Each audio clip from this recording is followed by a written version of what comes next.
ang sabi niya, in fairness, swerte na din naman ni Roberto. Kasi, mahirap pakahanap ng partner na mag-asikaso, tapos funny pa. O, diba?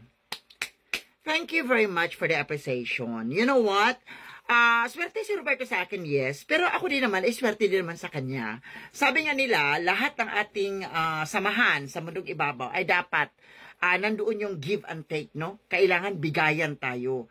Para kahit papaano, maramdaman din nila na importante din sila sa atin. At ganun din tayo sa kanila. 'Di ba? Maramdaman nila kung gaano natin sila pinapahalagahan. So, even naman nung nasa Pilipinas pa ako, talagang sinasabi ko na sa kanya na kung talagang seryoso ka sa akin na ako ang pipiliin mo mapangasawa at dadalhin sa Amerika, ngayon pa lang ay matuto ka ng kumain ng mga pagkain na Pilipino. Kasi, mahirap naman, pagdating ko dito, wala akong alam masyado sa mga American recipes.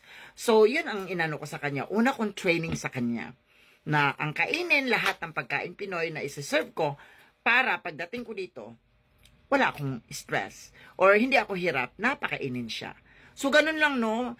Kahit nga magpiprito ako ng dried fish inside the house, wala siyang pakialam. Okay lang sa kanya. Kasi nasanay na siya eh. Sa Pilipinas pa lang, sanay na siya. Kaya, for me, I'm blessed.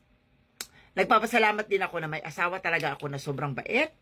At walang pili pagdating sa pagkain. Diba? So, who knows? One day, magkaroon din kayo ng kagaya ni Roberto na hindi lang babaguhin ang buhay mo, kundi mamahalin ka rin ng totoo.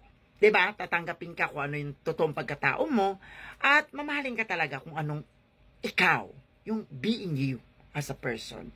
And I'm blessed because he loved me for what I am. For simply being me. Char! Keme!